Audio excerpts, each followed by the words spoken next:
Let's just start with an overview of human trafficking, and then we can go deeper into the sex trafficking. Human trafficking is labor and sex trafficking, force, fraud, or coercion to induce someone to make profit against their will. Sex trafficking, in 2019, Forbes identified it as a $150 billion annual industry. Can you talk about Baltimore, right here in our own backyard? How bad is it here? It is so prevalent in our city because of the access to the highways, the casino, the football stadium, the baseball stadium. All of this is just the nexus for why human trafficking can exist in our city.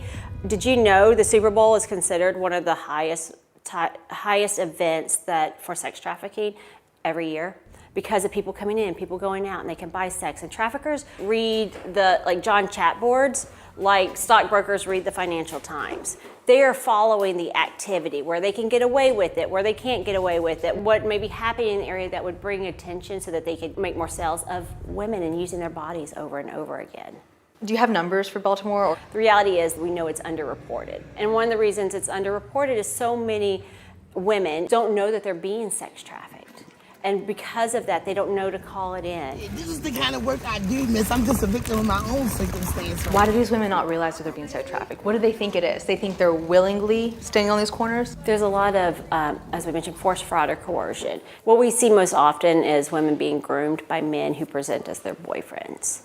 And then before you know it, he is turning her out to have sex with multiple people at night, multiple men at night. And you can't just break away. Even if it's not a physical force that's moving her around all the time, she says no. That is where some drama will come, and then she'll feel that guilt, and he'll call her names, and she goes and does it. Before she knows it, she is doing this every day, multiple times a day for his profit. And that is, you don't even know it, because at this point, the violence has occurred. He is calling her the most derogatory names, telling her that she wants to be selling her body and that no one's ever going to love her because of what she's chosen to do. And so then you're stuck in it, and then you start to believe it. It's part of breaking a person down who's often already in a vulnerable situation. I know for myself that at 20 years old, I was selling my body. I went to the bank, my bank account was overdrawn. I had learned that I was to use my sexuality to get what I wanted already because of my own trauma history. And I came back, I told my neighbor, and I was crying, and she suggested that I sex work and that I start selling my body. And because it was 2001, we picked up a phone book and we started making phone calls. And the woman I ended up working for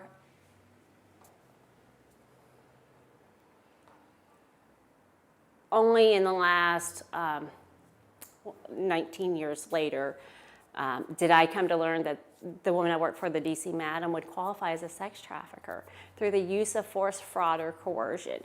There were times in the duration in which I worked for her that I would want to stop, but she had already started her own grooming process. She would talk to me as I would tell her that no one loved me, I had no family, I was on my own, and she would tell me that she was there for me. When I would want to quit, she would tell me that the little bit of money, I remember this one specifically, that the $400 I had rolled up in my sock drawer wasn't going to last me long. And I believed her because I was too scared to go back on my own. But she was making profit off my body. And that's why it's so difficult to look at women on the street and wonder if they're actually being victimized. Because as much as we want to solve the issue, we want to address the issue, want the fast answers, we're not ready to have the difficult conversations that often lead to the vulnerabilities of women that end up being sex trafficked. Living in poverty, housing unstable, all of these issues lead an individual to being sex trafficked. It doesn't mean it always happens, but the rates go up because she is living in survival and she is desperate. How did you get out of it, though? Initially, how did you get out of her keep on persuading you, I'm here for you, it's okay, you can only rely on me?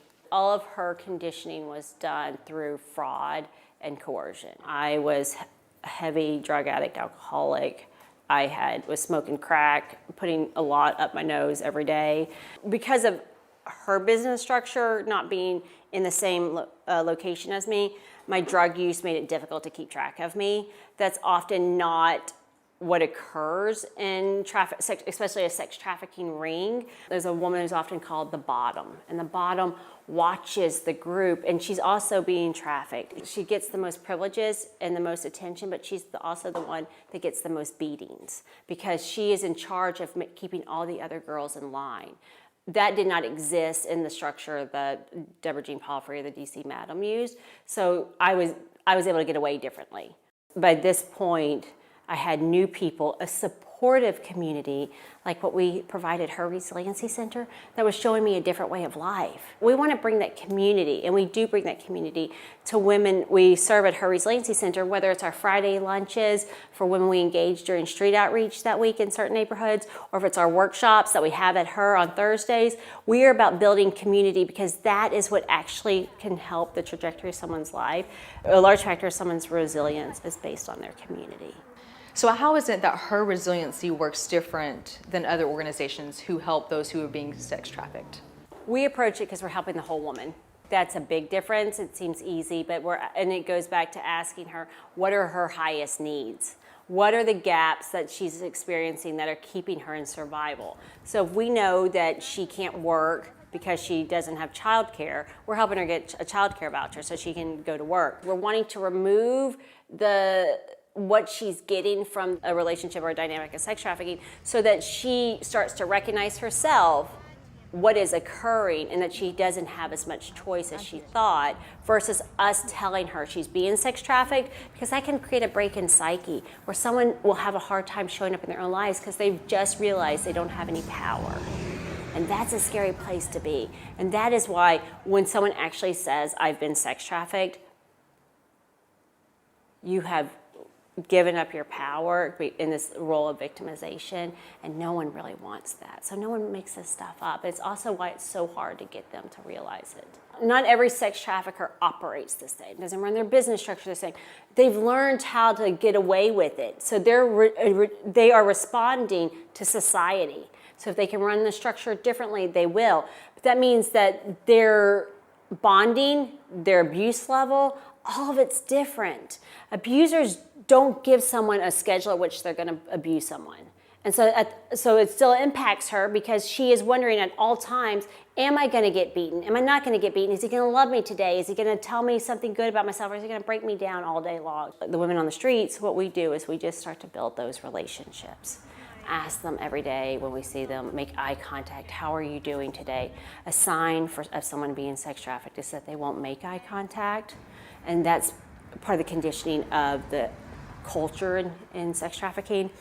We, though, continue to show up. We continue to talk. We had one woman that we helped get into treatment who had been beaten black and blue from top to bottom, used some sort of crowbar against her neck to strangle her. And we took her to treatment. I think it was like she had moved on to the aftercare program, and she went back. And she went back to life because it's what was familiar. And so that when they're calling human trafficking domestic violence on steroids, it's because there's a number of times you'll go back before you're actually able to break free psychologically. And even for myself, I called the DC Madam 4 years later. So in 2001, I worked for her. In 2005, I was calling her again.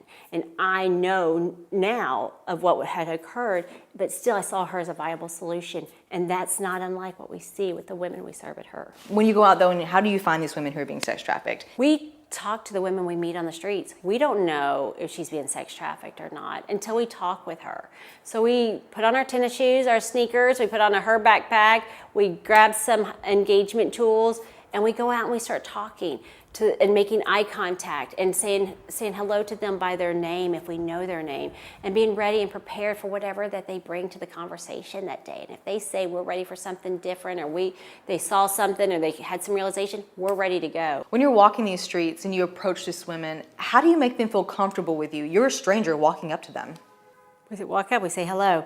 I always carry a postcard in my hand so that no matter who I'm talking to, whether it's a woman or a man, business owner, old lady, whoever it is, like we're with HER Resiliency Center. We're out here, we serve women in the community, and we go into what we do. And then when they stop to talk with us, we will ask, well, do you need anything today? We have our safety packs, which have condoms and tampons in them. And then we have our hygiene packs that have travel-sized toiletries. And we use these to bridge the conversation between stranger and person wanting to have that conversation. We also carry snacks in our backpacks, water if it's hot. So you got into starting HER because of what you went through. Many of the experiences of the women we serve, from poverty to child abuse are aligned with my own experiences and even my drug use. I've been clean 22 years. I was given community in the program where I got clean and sober, and I wanted to give that to other women. Pretending like it doesn't exist or thinking somebody else is going to do it is not going to help address the issue. How would you portray it, having the conversations with people that may be going through this? To ask them about themselves. Have a curiosity, an attitude of curiosity, what's going on. Because if you are already suspecting that, there's a good chance it's happening. They're just looking for someone to talk to about it. Or they don't know that they're ready for it, but they will be ready for it.